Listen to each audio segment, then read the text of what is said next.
शुभम शुभम कुरु नमः शिवाय।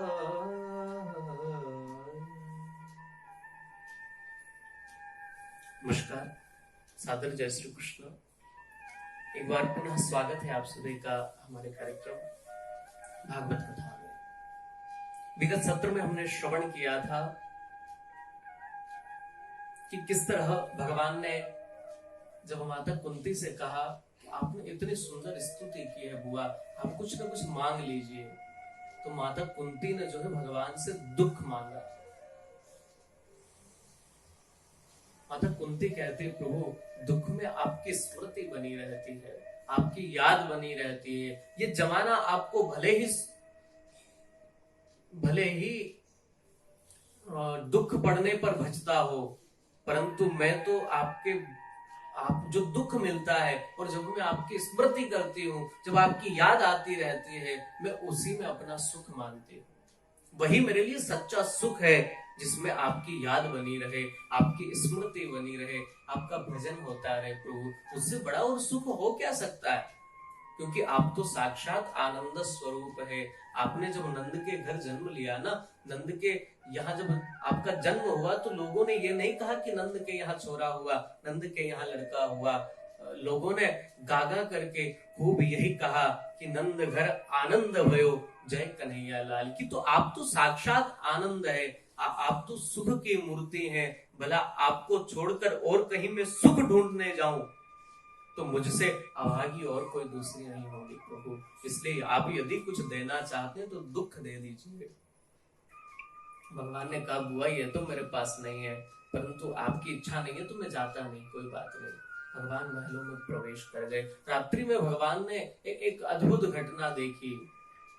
जो महाभारत के पूरे युद्ध का विजेता है, जो नायक है महाभारत के युद्ध का, ऐसे महाराज युधिष्ठिर जो है वो घर के एक कोने में बैठे बैठे रो रहे हैं। भगवान पहुंचे, दादा आप रो रहे हैं, क्या बात हो गई? अरे अब तो आपकी सब इच्छाएं पूरी हो गई, आपने महाभारत जैसा युद्ध जीता, इधर कितने गौरव की बात है। आपको तो मुस्कुराना चाहिए, आपको तो खुशी होनी चाहिए, आपको किस बात का दुख है, आप क्यों रो रहे हैं?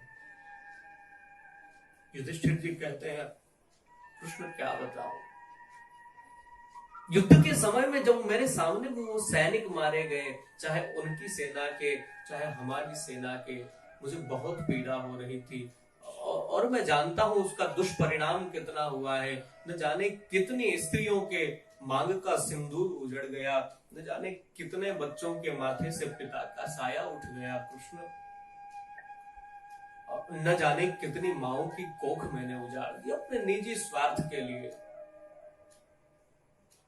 कदाचित मैंने महाभारत के युद्ध जीतने की जिद न की होती, युद्ध किया ही न होता, क्यों न मैं संन्यास लेकर के मेरे चारों भाइयों के साथ अपनी पत्नी द्रौपदी के साथ कहीं चला गया होता, तो आज इतना भयानक जो पीड़ा हुई है प्रजा में।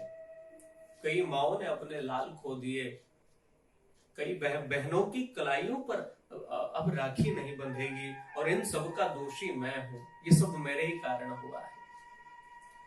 यदि मैंने ही कह दिया होता, दुर्योधन मुझे नहीं चाहिए, जो मेरे पास है वो सब तू रख ले, तो आज इतना बड़ा नरसंहार न हुआ होता। भगवान युधिष्ठिर जी के आंसू पोंछते हुए कहते हैं, दादा ये संसार चक्र है, ये काल चक्र, ये चलता रहता है। यहाँ कब किसकी मृत्यु किस समय होना है ये सब निश्चित है, और उसकी मृत्यु का माध्यम कौन बनेगा ये भी निश्चित है। आप अपने आप को इसका दोषी मत मानिए। सब अपने अपने कर्मों के अनुसार अपनी अपनी गति पाए हैं। जिसने जैसा कर्म किया उसको वैसी वैसी उसकी गति मिली है। दुर्योधन को उसने जो काम किया उसकी सजा उसे मिली है। यह करने कराने वाला तो ईश्वर है, आप तो केवल माध्यम है। और जब मैं तो पहले ही कह चुका हूं अर्जुन को भी ये बात कह चुका हूं, निमित्त मात्रम भव शब्द साची। अर्जुन तुम तो केवल निमित्त हो, बाकी तो ये काल चक्र, ये जो समय का चक्र घूम रहा है, यही सब करवाता है। इसलिए दादा आप अपने आप को उसका दोषी मत मानिए, मन को छोटा मत करिए। इसके दोषी आप नहीं है। जो मरा है, जिसने अपना बलिदान दिया है, वो गौरवमय इतिहास लिख करके गए हैं और उनके कर्मों के अनुसार उनकी मृत्यु जहां निश्चित थी वो वही हुई है। आप तो केवल उसमें एक माध्यम है, आप दुखी मत होइए। बहुत समझाया परंतु फिर भी युधिष्ठिर के समझ में नहीं आई। देखिए साक्षात भगवान समझा रहे फिर भी समझ नहीं आ रही है, ये एक बहुत बड़ी बात हो सकती है। भगवान समझ गए युधिष्ठिर जी को ऐसे समझ नहीं आने वाला है, क्योंकि वो मुझे अपना छोटा भाई मानते हैं।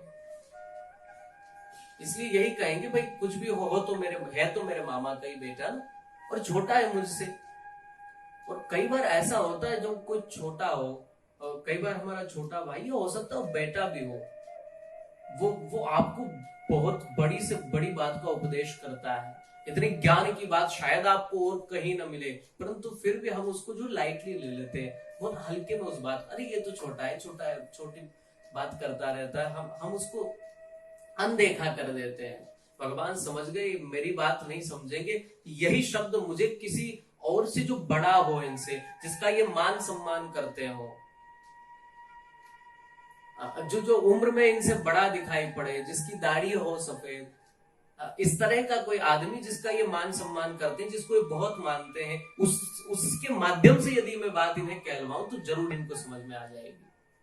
और कई बार ऐसा होता है, हम लोग किसी बड़े व्यक्तित्व को बड़े ध्यान से सुनते हैं, बात वो भी वही कर रहा है जो कोई छोटा कह रहा है, जो बालक कह रहा है, बात वही है, उसकी बात में भी पर उसके पास अपना एक जीवन का अनुभव है, उसके बाद उसका अपना स्टेटस एक लेवल है, जो बहुत प्रभावशाली व्यक्तित्व है। वही बात वो कहेगा तो हम मान लेंगे। भगवान समझ गए, प्रातः काल जैसे ही हुआ और फिर भगवान का इंतजार तो कर ही रहे थे विष्णु पितामह। ये भगवान के परम भक्त हैं, 12 भागवतों में से एक, भगवान के बहुत लाडले भी हैं।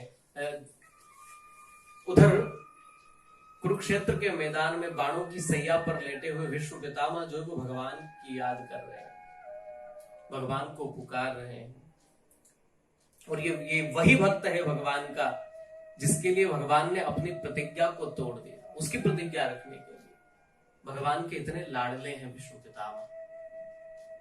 भगवान जैसे ही प्रातः काल हुआ, सब पांडवों को साथ में लिए और कुरुक्षेत्र के मैदान में, जहां पर बाणों की सैया पर लेटे हुए विष्णु पितामह, जिनके शरीर से रक्त का एक एक बूंद जो है वो उन बाणों के माध्यम से पूरा रीस चुका है, रक्त विहीन जिनका शरीर एकदम हो चुका है, ऐसे विष्णु पितामह से मिलने के लिए भगवान पांडवों को लेकर चले। जाकर के अर्जुन ने सर्वप्रथम प्रणाम किया। जैसे ही अर्जुन ने प्रणाम किया, विष्णु पितामह को भगवान की ही याद आ रही थी। विष्णु पितामह कहते हैं, अर्जुन तेरा वो सारथी नहीं आया क्या? भगवान कृष्ण दौड़कर विष्णु पितामह के सम्मुख खड़े हो गए। भगवान कहते हैं, दादा मैं भी आया। विष्णु पितामह अर्जुन से कहते हैं, अर्जुन तुम जानते हो ये कौन है? अर्जुन कहते हैं, अरे मेरे मामा का बेटा।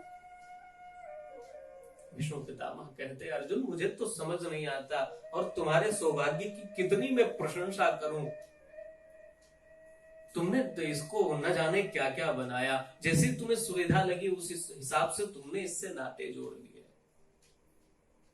और भगवान से जिसका नाता जुड़ जाए, जिसका संबंध जुड़ जाए, दुनिया का कोई व्यक्ति निभाए न निभाए, परंतु भगवान जरूर निभाएगा, इतना याद रखना। जो भी रिश्ता जुड़ जाए, मित्रता का रिश्ता जुड़ गया तो सुदामा के साथ जीवन पर्यंत निभाया।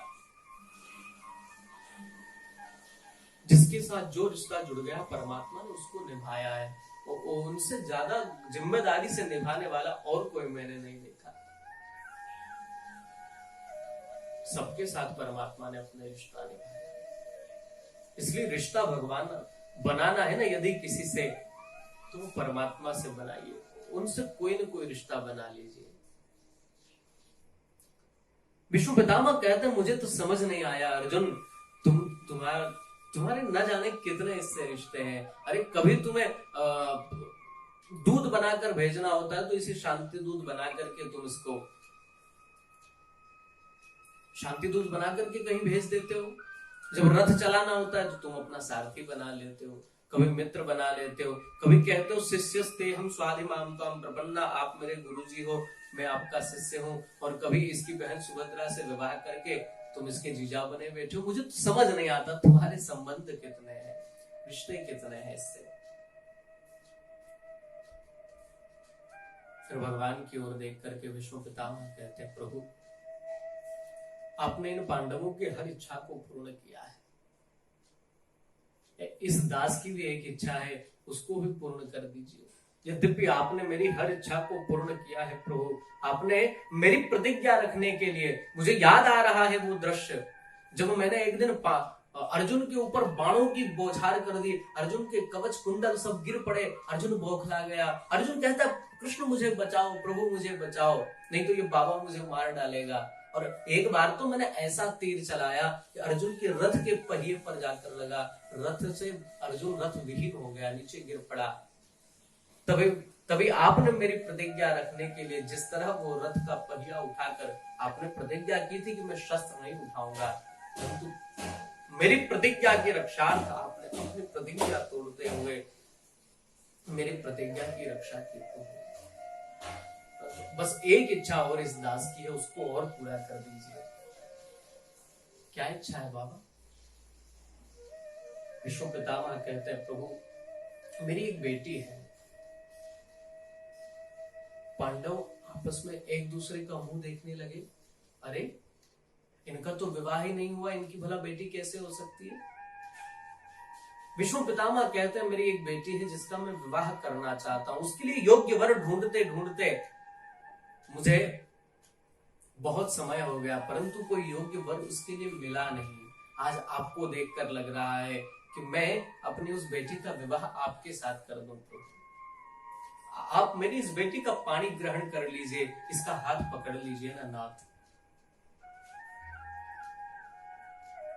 और वो बेटी कोई और नहीं है, इति मतिरूप कल्पिता वितृष्णा भगवती सात्वत पुंगवे विभुनि। मेरी ये जो मति है यही मेरी बेटी है, और ये वितृष्णा है, इसकी सबसे बड़ी खासियत है। संसार में जितनी भी मतियां मिलेंगी ना आपको, मति तो सबके पास है, परंतु जितनी भी मतियां हैं वो तृष्णा युक्त है, उनमें तृष्णा है, उनमें आशाएं भरी पड़ी है, परंतु मेरी मति में कोई आशा नहीं है। यही इसकी सबसे बड़ी विशेषता है, और यही विशेषता के कारण इसके लायक दूसरा कोई वर मिला नहीं जो इसके समान तृष्णा रहित हो। आप कैसे बने? इसलिए मैं अपनी बेटी का विवाह आपके साथ करना चाहूं। मेरी इस मति को अपने चरणों में स्थान दे दीजिए प्रभु, ताकि इसकी गति हो जाए। और एकादशी के ही दिन एकादश श्लोकों से, जो कि पुष्प ताग्रा छंद में, उनसे स्तुति करते करते विष्णु पितामह ने अपनी देह को त्याग दिया। बोले भक्तवत्सल भगवान की जय। भगवान ने अपने परम भक्त विष्णु पितामह पर अनुग्रह किया, और भगवान पांडवों को लेकर पुनः जो है, इसके पूर्व भगवान ने, जब विष्णु पितामह अपने देहांत नहीं किया, उसके पूर्व पांडवों को भगवान ने उपदेश भी बहुत सुंदर सुंदर दिलाया है। कुछ धर्म विष्णु पितामह पांडवों को बता गए, तुम इसका आचरण करना, क्योंकि एक लंबा अनुभव है। वैसे तो राजा कोई और ही रहा है, परंतु हस्तिनापुर जो है उसका राज्य विष्णु पितामह ने ही चलाया। वो उनकी ही मति के अनुसार, उन्हीं के अनुभवों के साथ चला है। इसलिए जो अनुभव था वो अनुभव विष्णु पितामह पांडवों को देकर गए हैं। और वो कौन कौन से अनुभव हैं जो प्रत्येक राजा को आवश्यक है, यदि उसे लीडर बनना है, उसे राजा बनना है, एक प्रभावशाली व्यक्तित्व उसको चाहिए, तो वो नियम उसके जीवन में बहुत जरूरी है। ये तो उसको अपना लिया तो वो एक सफल राजा बन सकता है, एक सफल प्रजा का पालक बन सकता है, एक सफल लीडर बन सकता है, एक सफल नेता वो बन सकता है, जिसमें विष्णु पितामह के बताए हुए जो गुण हैं, जो उस मार्ग पर चलने का इच्छुक है, वही एक उत्तम लीडर हो सकता है। परंतु वो क्या है, कौन कौन से मार्ग बताए हैं उन्होंने, कौन कौन से धर्म बताए हैं जिनका पालन करने पर आप एक सफल राजा हो सकते हैं, आप एक सफल प्रतिनिधित्व करता हो सकते हैं, आपके पीछे चलने वालों की हजारों की भीड़ लग सकती है जब ये गुण आपके भीतर हो। परंतु वो गुण कौन से हैं, इनकी चर्चा हम लोग अगले सत्र में करेंगे। तब तक आप सभी को सादर जय श्री कृष्णा, नमस्कार।